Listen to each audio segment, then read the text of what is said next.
आज हम एक अहम मुद्दे पे चर्चा करेंगे। ये आपसे बात करेंगे चूँकि हम हिंदी माध्यम के शिक्षक हैं। दीगर बात है कि अंग्रेजी माध्यम के विद्यार्थियों के लिए काफ़ी मददगार भी हैं, क्योंकि हम माध्यम में कोई भेद नहीं देखते हैं, हम अभिव्यक्ति पे विश्वास करते हैं। बट असल सवाल ये है कि आज हिंदी माध्यम के विद्यार्थियों के दिल और दिमाग में आशंका के जो बादल हैं,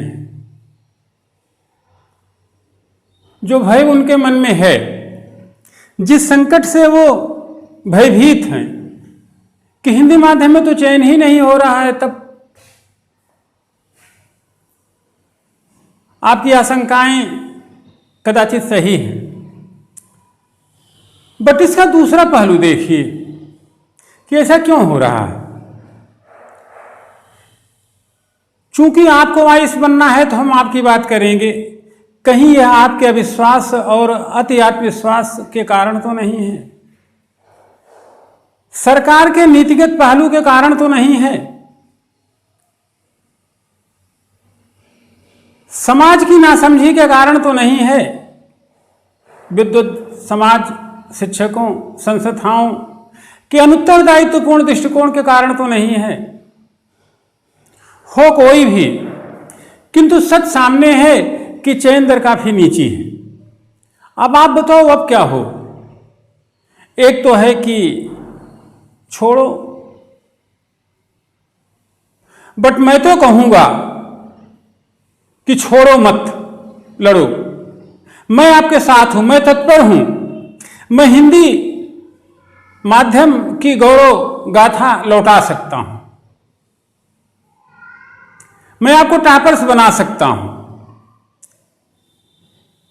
कुछ बातें आपको फॉलो करनी पड़ेंगी जो मैं पहले बताता रहा हूं। वो कोई बहुत मुश्किलात भी उनमें नहीं है कि आप उसे कर ही नहीं सकते हो। आप कर सकते हो, आप जहीन हो। कुछ महत्वपूर्ण मुद्दे बताने के पहले मैं आपसे थोड़ी मोड़ी 2-3 कहानियां सुनाता हूं। 2000 के आसपास मैं इलाहाबाद अपनी कोचिंग के सामने बैठा हुआ था, तो कुछ लड़के आए हमारे पास। उस समय आयोग में वैकेंसी नहीं आ रही थी, तो लड़के कहते सर क्या करें, पढ़ने में मन नहीं लग रहा है, वैकेंसी आ नहीं रही है। तो हमने कहा कि पढ़ो, पढ़ना तो चाहिए, आखिर आप यहाँ पे हो, खा पी रहे हो, नाश्ता कर रहे हो, महीने में 1000-2000 खर्च कर रहे हो, तो पढ़ो। अरे सर आप समझते नहीं, पढ़ने में मन ही नहीं लगता है, वैकेंसी आ नहीं रही है।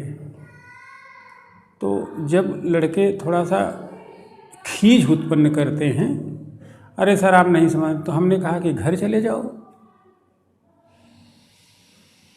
अरे सर आप भी क्या राय देते हैं, घर चले, घर जाके क्या करेंगे। मैंने कहा बेटा वैकेंसी आ नहीं रही है, तुम्हारा पढ़ने में मन लग नहीं रहा है,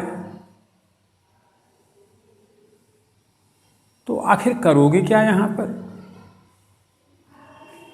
अब दूसरा सवाल, एक चीज जरा बताओ, इसे तुम अवसर के रूप में लो। मान लो कल वैकेंसी आ जाए और 6 महीने के भीतर रिजल्ट कंप्लीट हो, क्या तुम्हारा सिलेक्शन लायक तैयारी हो चुकी है। इसे अवसर के रूप में लो। ये तो सरकारी मसले हैं, आयोग के मसले हैं, आपका तो इसमें कोई दोष नहीं है। हाँ, आपका एक दोष है कि इस अवसर का आप उपयोग नहीं कर रहे हैं। Labour never goes in when. ये हमको एमएससी करते समय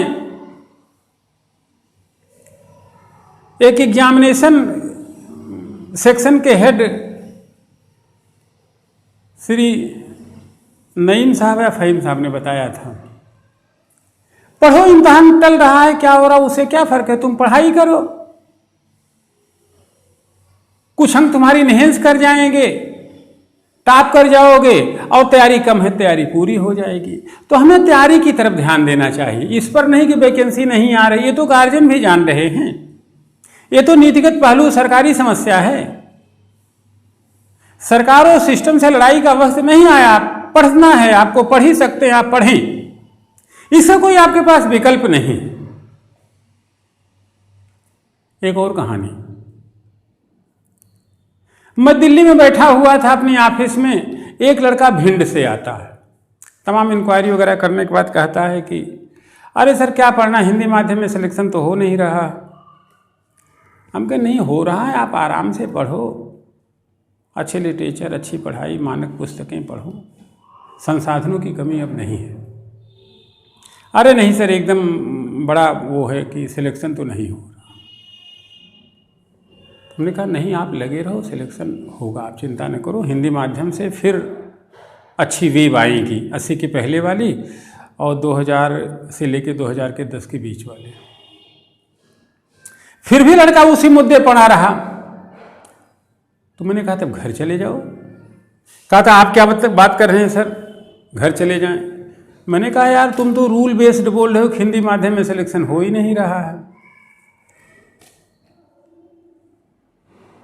तो जब हिंदी माध्यम में सिलेक्शन हो ही नहीं रहा, तुम्हारी दृष्टि में यह नियम है, तब यहां समय क्यों खर्च करोगे। तब उसकी बुद्धि थोड़ी खुली। हमने कहा कोई नियम तो है नहीं कि हिंदी माध्यम सिलेक्शन नहीं हो रहा, अपनी कमियों और त्रुटियों की तरफ ध्यान दो, उसको दूर करो, क्यों नहीं सिलेक्शन होगा। हम वस्तुतः चीजों के आलोचनात्मक या आलोचनापरक मुद्दे या कमियों के मुद्दे या अपनी समस्याएं टालने के तरीके से व्यवहार करते हैं। ऐसा हमें नहीं करना चाहिए, हमें जूझना चाहिए, हमें लड़ना चाहिए। आखिर तुम्हारा माध्यम तो हिंदी ही है, तुमको हिंदी में ही लिखना है। अगर इसे रूल मानोगे तो नहीं दोगे, तुम्हारा मन टूटेगा। मन क्यों टूटे, ऐसी स्थितियां नहीं आई, इतना बड़ा संकट अभी नहीं आ गया है।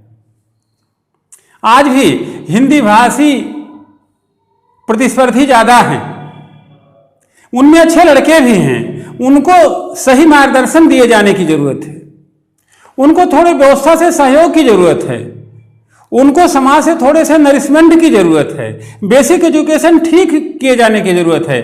वो लड़के बहुत अच्छा करेंगे, आप कर सकते हो। इस नाते ये सब बातें मत करो। इसी तरह से एक बार मैं दिल्ली में, मेरे एक मित्र हैं प्रमोद शर्मा जी, उन्होंने एक विद्यार्थी को भेजा कि सर इसको था गाइड कर दीजिएगा। अब लड़का मेरे पास आया तो हमसे गाइडेंस लेने, हम ही को पढ़ाना शुरू कर दिया, बताना शुरू कर दिया। थोड़ी देर बाद हमको क्रोध आया। हमने कहा तुम सीखने आए हो कि सिखाने आए हो? अगर तुम इतने भरे हुए हो तो फिर आए क्यों? यद्यपि इसके बाद हम 30 रुपये से तमाम चीज़ों की बौछार लगा दिए, लड़का निरुत्तर हो गया। यह भी एक कमी है, सीखने की आदत डालो। आप किसी के पास गए हो, वहां से सीखो। तो आप तो भरे घड़े जैसे जा रहे हो। हिंदी माध्यम की एक समस्या यह भी है, जब घड़ा ही भरा रहेगा तो पानी कैसे पड़ेगा। यद्यपि लड़का हमसे बहुत संतुष्ट नहीं हुआ, थोड़ा सा नाराज ही रहा। उस क्षण के लिए मैं अपने आप को कोसता भी हूं, क्योंकि विद्यार्थी की नासमझी तो क्षम्य है, किंतु गुरु की नासमझी अक्षम्य है। हमने अपने आप में बड़ा सुधार किया इसके बाद। काश हम उसकी पूरी बातें सुनते, हो सकता कुछ नई बात निकलती। प्री तो दे ही रहा था, मेंस दे ही रहा था पहले से भी। इसके बाद मैंने सोचा कि वह कौन सा काम किया जाए कि हिंदी माध्यम के लड़कों का सिलेक्शन बढ़े। फिर मैं उसी तरीके से सोचता रहा, कर भी रहे हूँ। एक विशेष मिशन, एक विशेष प्रोजेक्ट के साथ आपके सामने आऊँगा अभी, तो आप लाभान्वित होंगे। आश्वस्त रहें कि हिंदी माध्यम से चयन होगा। देखें, हिंदी माध्यम के विद्यार्थियों में एक छोटी कहानी और बताता हूँ। कॉन्फिडेंस की या तो कमी है या तो कॉन्फिडेंस बहुत ज़्यादा है। जैसे एक छोटा सा एग्जाम्पल आपको बताएं। हालांकि ये देश का संकट है, सोसाइटी का संकट, समाज विद्यार्थी का संकट नहीं है, ये रोजगार का संकट है। आज सिविल सेवा परीक्षा को भी रोजगार की दृष्टि से, लोक सेवा की दृष्टि से नहीं देखा जा रहा।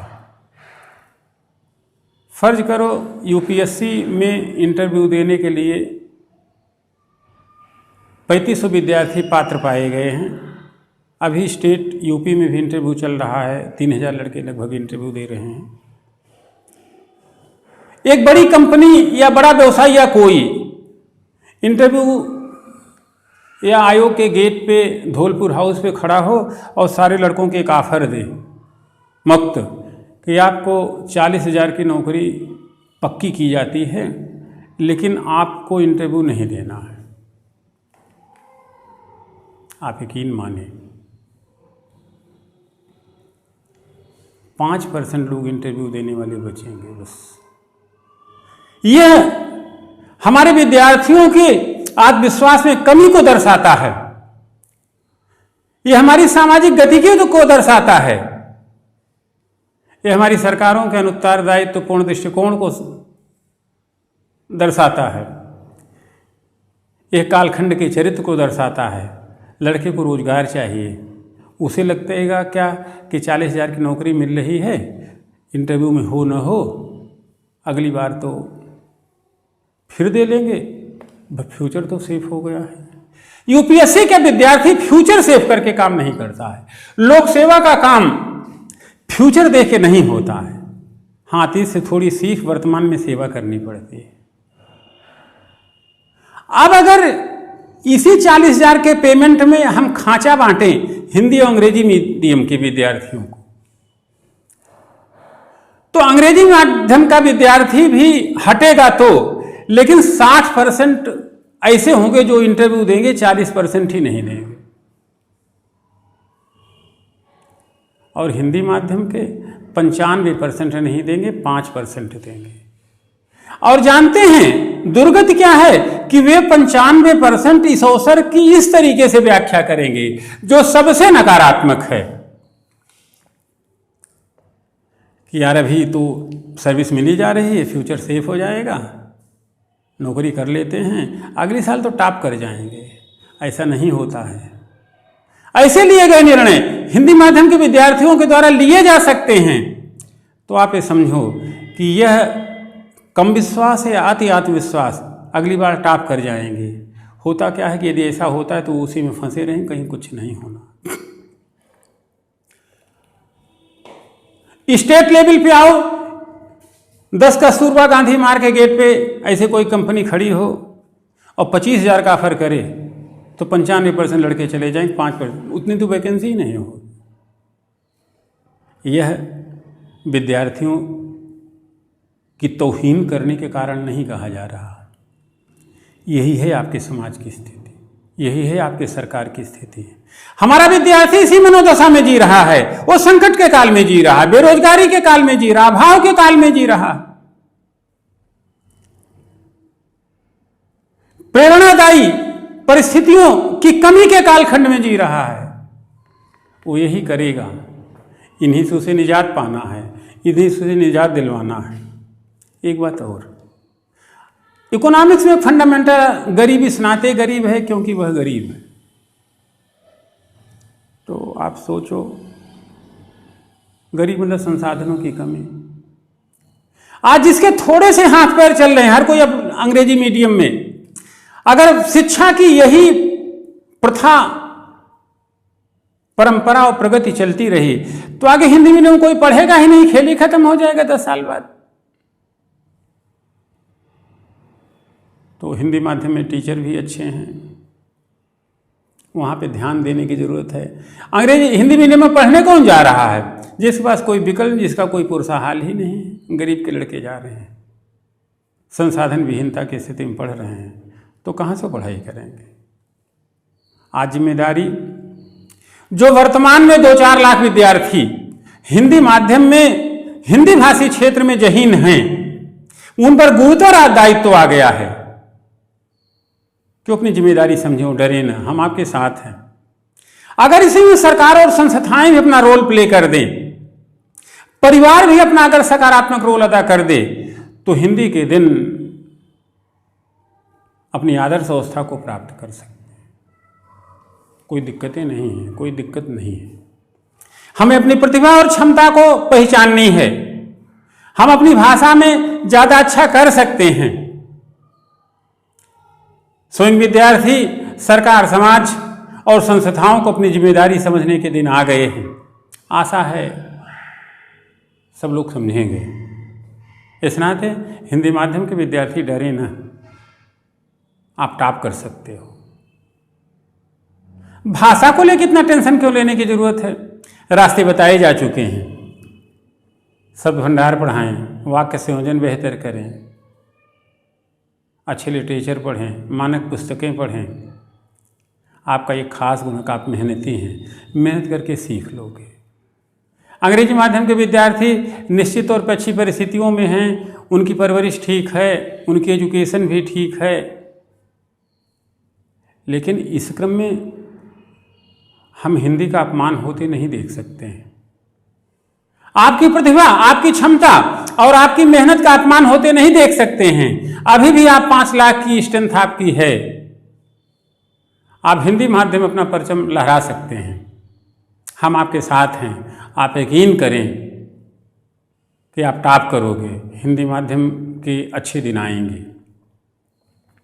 अब हम कुछ बातें आपको बता देते हैं, सहज सहज सामान्य सामान्य, जिसमें आप खास जोर दें।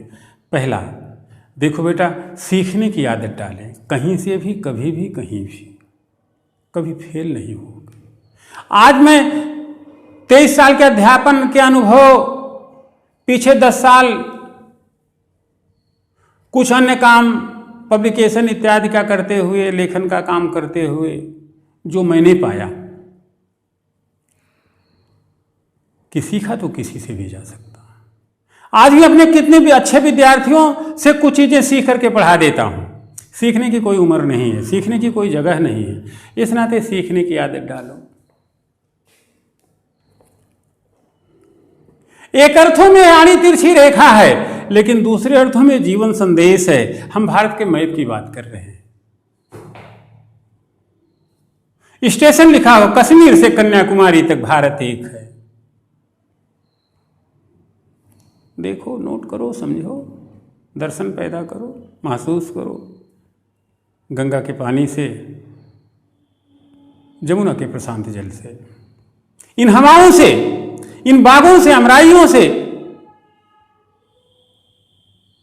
घट रही परिस्थितियों से, चीन की चालबाजी से, पाकिस्तान की अड़ंगेबाजी से, भारत की सहिष्णुता से, अमेरिका की दादागिरी से, कोरोना के संकट से, कहीं से भी सीखो, कुछ भी सीखो। सीखने का कौन सा है? आइस न बनो तो कहना, बनोगे ही। दूसरी इंपॉर्टेंट बात, खुलापन लाएं, देखने दिखाने की प्रवृत्ति से बचें। देखो, कोई चलते ही तुम्हें देख ले तो उसे तो देखना कहते हैं। अब जब दिखाने की जरूरत पड़ गई तो तुम कहां हो? अपनी इंटेग्रिटी मेंटेन करो, अपने आप का प्रस्तुतिकरण करो, लेकिन उसके लिए कोई विशेष प्रयास न करना पड़े। बताने की जरूरत विवेक को न पड़े कि हम हैं, लोग महसूस कर लें। इतने गंभीर बनिए, चाल और चरित्र को इतना बेहतर बनाइए। तीसरी बात, हिंदी आपकी मातृभाषा है, गर्व महसूस करें। हो सकता है अंग्रेजी लाभदायक हो, लेकिन आप कहाँ हो? आपको तो हिंदी में ही लिखना है, तो अंग्रेजी का क्या टेंशन लेना है? इस नाते अपनी हिंदी मजबूत बनाएं। रास्ते बताए जा चुके हैं। नहीं जाओगे तो आप ये नहीं। मैंने एक दिन कहा था कि मैं तो 2% वाला विद्यार्थी था, 3 फीट 3 मीटर ऊंचे चलता था। मुझे किसी ने नहीं सिखाया, चलता गया जहां मन हुआ। आपको मैं सिखा रहा हूं। आप ये नहीं कह सकते हो कि गई पीढ़ी हमको कुछ सिखाई नहीं। आप ये तोहमत नहीं लगा सकते हो। इस नाते अपनी हिंदी मजबूत बनाएं, अच्छी किताबें पढ़ें, समझ विकसित करें। कोई चीज़ एक बार में तो 2-3 बार पढ़ लो, कौन सा तूफान फट रहा है? समझ में आना महत्वपूर्ण है, समझ कितनी बार में आया यह महत्वपूर्ण नहीं। जिस बैच में आप अधिकारी होगे, मान लो आपकी एज 21, किसी की 28, तो आप एक बैच के अधिकारी, कोई आपसे ये नहीं पूछेगा कि आपकी आयु कितनी। इस नाते मजबूत बने, अच्छा करें, अपना भी नाम करें, घर परिवार का भी, और मेरा भी नाम रोशन करें, अच्छा लगेगा हमें। नेक्स्ट पॉइंट, अंग्रेजी का मौलिक ज्ञान जरूरी है। अब इज एम आर का प्रयोग वो केवल कहने के लिए अंग्रेजी में कुछ रखा थोड़े है। इज एम आर का प्रयोग, डू डिड डन का प्रयोग, हैव टू हैव का प्रयोग, हैज हैड का प्रयोग, इतना आना चाहिए, इतना सीख लोगे यार। और इसके लिए कहीं भगिए मत, बल्कि बगल में जो मास्टर साहब हैं आपको कक्षा उनसे सीख लीजिए, वो अच्छा बताते हैं। जो कोई भी अगल बगल हो आप उनसे सीख लो, अपना वोकेबुलरी मेंटेन करते रहो, 5 शब्द अंग्रेजी डेली बढ़ाते रहो, हो गया। उनको जैसे वर्सटाइल है, आपने लिखा, हिंदी लिखा विलक्षण, फिर उसका लिखे नाउन है, प्रोनाउन है, इसके बाद उसका अंग्रेजी में वाक्य प्रयोग कर दिए, धीरे अंग्रेजी भी आने लगेगी। अंग्रेजी कौन सा जो है ऊपर से गिराई हुई चीज तो है नहीं। इसका फायदा यह होगा कि जो रोना रोते हैं जबकि ऐसा है नहीं। यदि कोई संसाधन अंग्रेजी का होगा, जैसे लोग हिंदू की बड़ी चर्चा करते हैं, तो आप हिंदू को पढ़ करके उसको अपने पक्ष में कन्वर्ट कर लीजिएगा। जैसे अंग्रेजी माध्यम का विद्यार्थी हमसे पढ़ के हमारी हिंदी को अंग्रेजी में कन्वर्ट कर लेगा। आदित्य ममगई जी उदाहरण है।